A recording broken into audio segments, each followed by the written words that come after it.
My dear student, welcome in my YouTube channel. મારા વહાલા મિત્રો, આજે આપણે ટેલી એકાઉન્ટની અંદર તમારો વિષય છે બિઝનેસ એકાઉન્ટિંગ 5 અને એને ટેલી એકાઉન્ટ 1 પણ કહેવામાં આવે છે. ગુજરાતીમાં ધંધાકીય હિસાબી પદ્ધતિ ભાગ 5 એ વિષય તમારો કચ્છ સૌરાષ્ટ્ર યુનિવર્સિટી માટે ખાસ છે. તેની અંદર આ અભ્યાસક્રમ ચાલે છે. આમ તો આપણે 4-5 વિડીયો જોઈ ગયા છીએ. 3 વિડીયોમાં અગાઉનું મેં થિયરિકલ ચલાવેલું હતું અને 2 વિડીયોની અંદર મારા સને તમને પ્રેક્ટિકલ રીતે શીખવાડવાનું છે વિડીયો રજૂ કરેલા છે. તો મિત્રો, થિયરિકલ વિશે હું ચલાવીશ અને પ્રેક્ટિકલ વિષય મારો સન ચલાવશે, બરાબર છે? તો મારા વિડીયો થિયરિકલ હશે. જે તમારી નવી બુક બહાર પડી છે એ બુકની અંદર આજે પ્રમાણે આપેલું છે એ પ્રમાણે હું પદ્ધતિસર તમને થિયરિકલ વિશે ચલાવીશ, જેથી તમને થિયરિકલ પ્રશ્નો આવે. પ્રેક્ટિકલ ને થિયરિકલ બંને છે અને થિયરિકલ વિશે હું તમને દરેક બાબતનું વિશે ચલાવીને સમજાવીશ. તો થિયરિકલ વિશે મારા વિડીયો જોજો, જેથી તમને પરીક્ષામાં થિયરી વિશે એના જે પ્રશ્નો છે, એના જે ઓબ્જેક્ટિવ છે એ વિશે તમને સમજાવીશ. પુસ્તકની અંદર આપેલા જ છે બધા. નવું પુસ્તક બહાર પડ્યું છે સી જમનાદાસનું, બરાબર છે? તો સી જમનાદાસ કંપની વતીથી આ તમારા જે સિલેબસ છે એ જ પ્રમાણે આ પુસ્તક છે અને એ જ પ્રમાણે પુસ્તકથી નવા પુસ્તકથી જ હું ચલાવું છું. જૂનું પુસ્તક નથી. એટલે જે હું ચલાવું છું એ તમારા નવા અભ્યાસક્રમ મુજબ છે અને એ જ પ્રમાણે થિયરિકલ વિશે તમને આવશે. તો ચાલો મિત્રો, આપણે શરૂઆત કરીએ. મિત્રો, અત્યારે ડિજિટલ યુગ છે. તો ડિજિટલ યુગની અંદર પહેલાં જે આપણે એકાઉન્ટિંગ સોફ્ટવેર છે જે ટેલી વિશે આપણે થોડુંક જોઈ ગયા. એના શબ્દો, એના નિયમો વિશે પણ જોઈ ગયા. તો એ અત્યારે ડિજિટલ યુગમાં ટેલી એકાઉન્ટ મુજબ એ ટેલી એક જાતનો એકાઉન્ટિંગ સોફ્ટવેર છે.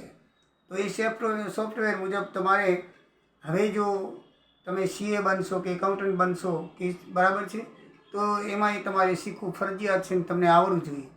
દેશી પદ્ધતિ પ્રમાણે કે નામા પદ્ધતિ પ્રમાણે હવે કોઈ ખાસ ચોપડા રાખતા નથી. અને હવે તો મિત્રો આગળ ને આગળ એમને ક્લાઉડ એકાઉન્ટિંગ આવે છે અને પછી તો બહુ જ એક આમ વિશાળ, માનો કે આખા દુનિયા સાથે તમારે સંકળાવવું પડશે. ક્લાઉડ એકાઉન્ટિંગ એ છે. ક્લાઉડ એકાઉન્ટિંગ ચલાવું છું પણ તમારા અભ્યાસક્રમમાં નથી, બરાબર છે? તો એ ક્લાઉડ એકાઉન્ટિંગ એ પણ એક જાતનું આપણે આગળ જોઈ ગયા છીએ એના વિશે. તો એ તમને ખ્યાલ છે ક્લાઉડ એકાઉન્ટિંગ શું છે, કે આખી દુનિયા સાથે આપણે સોફ્ટવેર દ્વારા જોડાઈ શકીએ છીએ. જેમ યુટ્યુબ ચેનલ છે, બરાબર છે?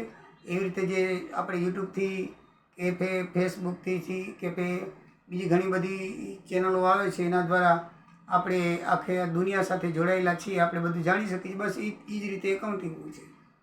તમારે આખી દુનિયાની અંદર કોઈ પણ કંપની જોડે તમારે એના એકાઉન્ટ વિશે, તમારે એના વિશે કંઈ જાણવું, જાણી શકો અને શીખવો, શીખી શકો. એટલે હવે વિશાળ પ્રમાણમાં હોવાથી તમારે જાણવું જરૂરી છે.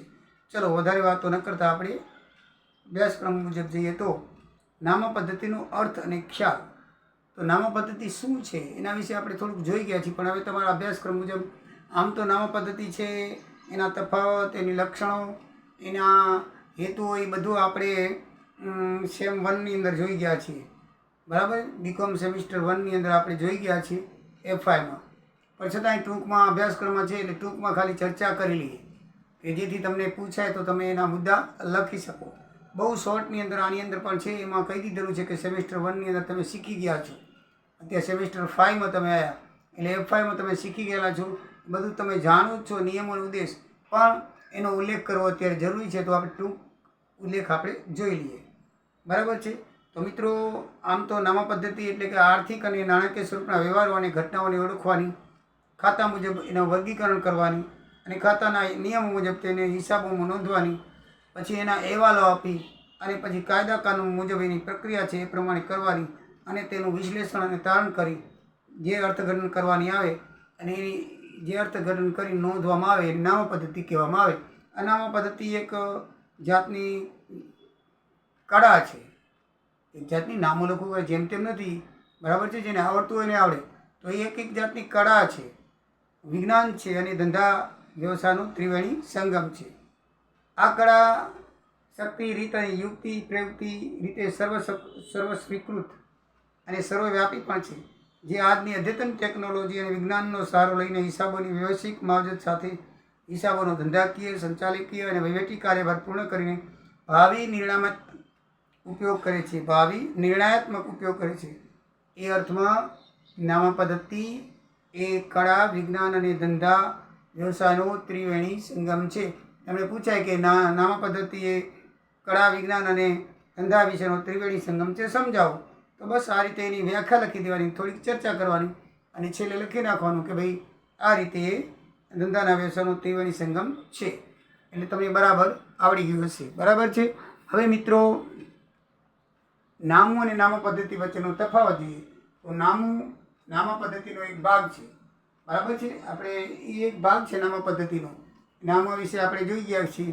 એની અંદર આપણે ગુજરાતી નામું જોયું છે, દેશી નામું. બરાબર છે. દેશી નામામાં એક પદ્ધતિ હોય છે, આમાં દ્વિનોધી પદ્ધતિ કરવામાં આવે છે નામા પદ્ધતિમાં. બરાબર છે. આમાં નામા પદ્ધતિનો એક ભાગ છે. નામા પદ્ધતિ એક વ્યાપક ખ્યાલ છે.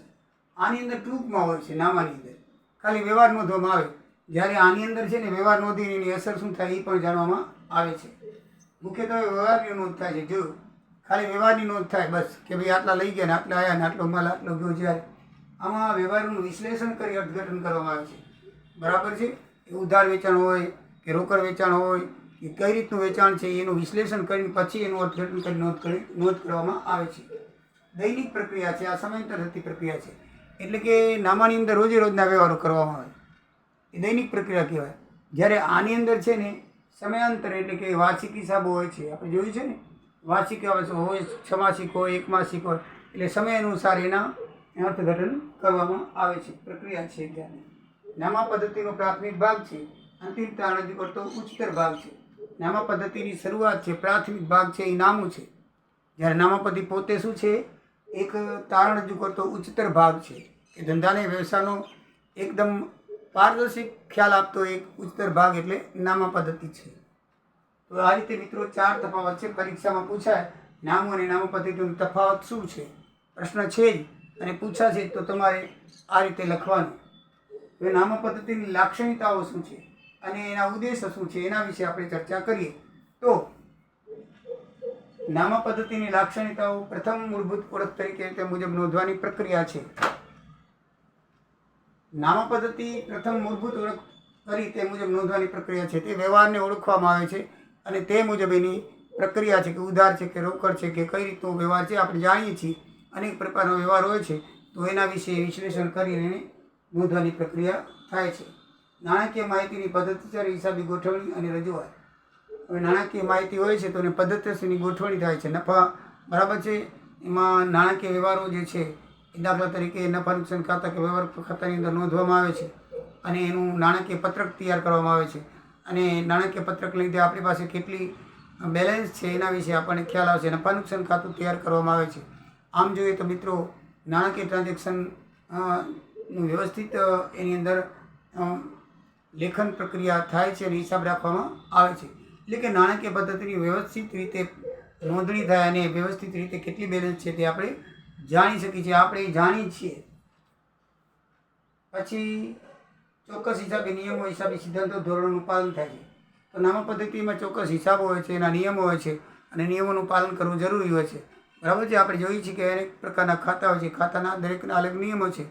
બરાબર છે. એ આપણે આગળ જોઈ ગયા છીએ કે ખાતાના પ્રકારો છે, વ્યક્તિગત ખાતું, માલ મિલકત ખાતું અને ઉપજકૃત ખાતું, એના પાછા નિયમો છે. બરાબર છે. એ નિયમો પણ આપણે જાણીએ છીએ. બરાબર. વ્યક્તિગત ખાતાનો આપનાર ખાતે જમા કરવો, લેનાર ખાતે ઉધારો, માલ મિલકત ખાતાનો આવે તે ઉધારો, જાય તે જમારો અને ઉપજકૃત ખાતાનો ઉપજ થાય તે આવક બાજુ લખવાની, ખર્ચ થાય તે જવક બાજુ લખવાની.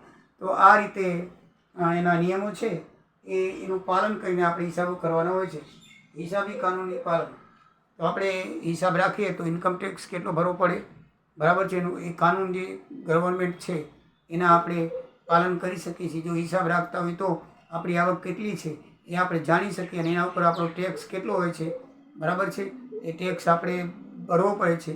એને એ ટેક્સ અનુસાર આપણે આવક અનુસાર આપણે ટેક્સનું આયોજન કરી અને સરકારી નિયમોનું પાલન કરી શકીએ છીએ.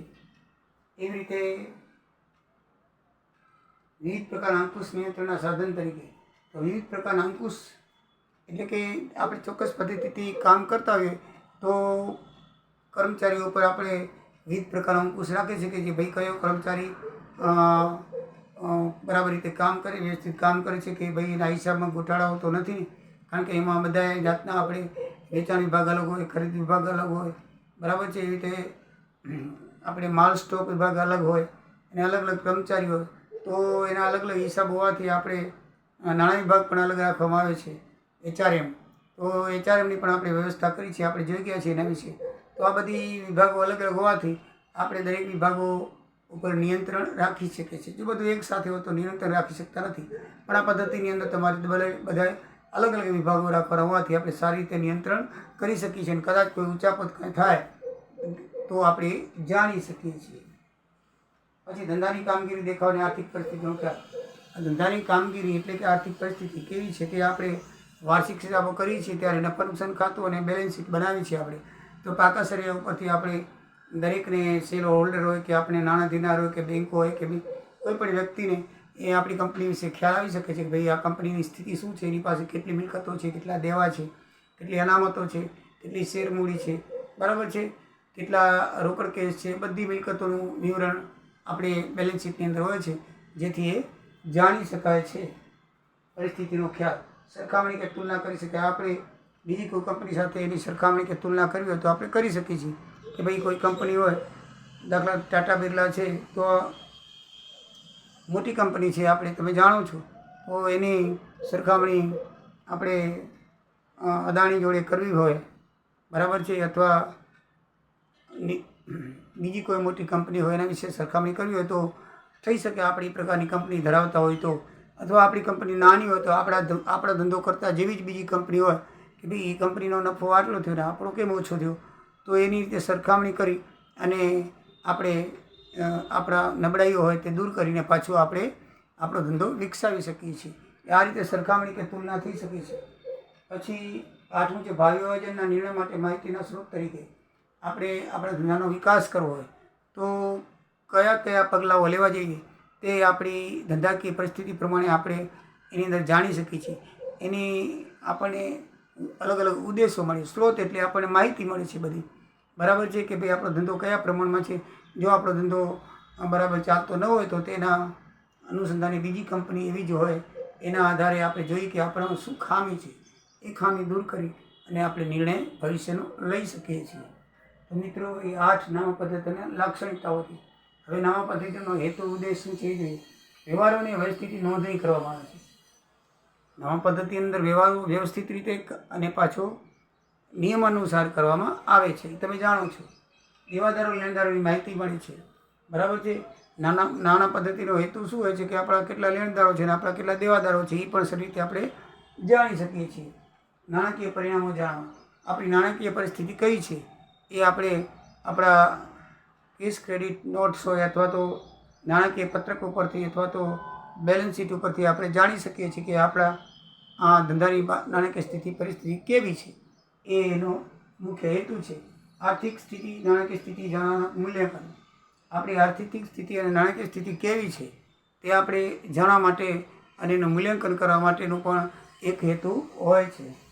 કાનૂની જરૂરિયાતોનું પાલન કરવા માટે આપણે ટેક્સ ભરવાના હોય અને બીજી કોઈ કાનૂની પ્રક્રિયાઓ કરવાની હોય તો એને યોગ્ય રીતે જવાબ આપી શકાય અને યોગ્ય રીતે નિયમ અનુસાર પગલાં લઈ શકાય, એ હેતુથી પણ આપણે નામું રાખવું જરૂરી છે. પછી ધંધાની મિલકતોનું રક્ષણ કરવા માટે. તો ધંધાની જે મિલકતો છે એ કેટલી છે આપણી અને કયા પ્રકારની છે, તો એ આપણને જો નોંધ રાખતા હોય, નામું રાખતા હોય તો ખબર પડે. તો એની અંદર કઈ રીતે ઘસારો કાપવો, એનું રક્ષણ કઈ રીતે કરવું. રક્ષણ કરવું એટલે મેન્ટેનન્સ કેટલું છે, એનો ઘસારો કેટલો છે, એ બધું જાણવા માટે થઈને આપણે આ બાબતની નોંધ રાખીએ છીએ. છેતરપિંડીને ભૂલો અટકાવી શકાય છે. વ્યવસ્થિત હિસાબ હોય, વ્યવસ્થિત અલગ અલગ વિભાગ હોય, તો દરેક વિભાગની અંદર કોઈ કર્મચારી બરાબર કામ ન કરતો હોય અથવા ઉચ્ચાપત કરતો હોય તો આપણે જાણી શકાય છે. એ હેતુથી પણ આ નામાનો એક હેતુ છે. એ જ રીતે નિયંત્રણ અંકુશ દેખરેખ નિભાવ અને ભાવિ આયોજન માટે પણ આપણે નિયંત્રણ ઉપર દેખરેખ પણ દરેક વિભાગ ઉપર રાખી શકીએ છીએ. ભાવિ કોઈ પગલાં લેવા હોય ધંધાના વિકાસ માટે તો એ પણ આપણે લઈ શકીએ છીએ. એ હેતુથી પણ એ નામાનો એક મુખ્ય હેતુ છે. માહિતી સંચાર અને અહેવાલ પ્રેષણ માટે આપણા ધંધાનો આપણે પ્રચાર કરવો હોય અથવા આપણા ધંધાના જે સારા પાસા હોય એનો આપણે સંદેશાઓ મીન્સ કે જાહેરાતો કરવી હોય અને એના વિશે આપણા ધંધા વિશે વધારે પ્રગતિકારક પગલાં લીધેલા હોય તો તેનો જે હેતુઓ છે તેને જે એના મેઇન અહેવાલ છે બરાબર છે એ રજૂ કરવા માટે પણ આ નામા પદ્ધતિનો ઉપયોગ થતો હોય છે. નાણાકીય નિર્ણય લેવા માટે મદદરૂપ છે. આપણે નાણાકીય નિર્ણય મીન્સ કે નાણાંની જરૂરિયાત પડી હોય તો બેન્કો પાસેથી કે બીજા કોઈ ખાનગી નાણાં ધીરનાર વ્યક્તિ હોય એના પાસેથી આપણે લઈ શકીએ છીએ. તો મિત્રો આપણને કેટલી નાણાંની જરૂર છે આપણા ધંધાના નાણાકીય પત્રક અથવા તો બેલેન્સ શીટ જોવાથી આપણને ખબર પડી જાય છે. એ હેતુથી પણ એનો ઉપયોગ કરવામાં આવે છે. ધંધાનું મૂલ્ય નક્કી કરવા માટે એટલે ક્યારેક ધંધાને આપણે ધંધાને બદલવો હોય અથવા એકબીજા ધંધાની અંદર પ્રવેશ મેળવવો હોય. આપણે જોઈ ગયા છીએ કે બે પેઢીઓની અંદર બે પેઢીનું આપણે એક સમન્વય કરી અને આપણે એક પેઢી બનાવી છે. એટલે કે આપણે સ્વરૂપ બદલવું હોય અથવા ધંધો ખર્ચામાં જતો હોય અથવા તો આપણે ધંધાને વિકસાવવો હોય અને નવી પેઢીમાં પ્રવેશ કરવો હોય તો પ્રવેશને ભાગીદારી આપણે જોઈ ગયા છીએ. તો એ ધંધાનું મૂલ્ય નક્કી કરવા માટે પણ આ નાણાં પદ્ધતિનો ઉપયોગ થાય છે. એમ મિત્રો આ રીતે 10-11 જેવા આ પદ્ધતિના ઉપયોગ છે.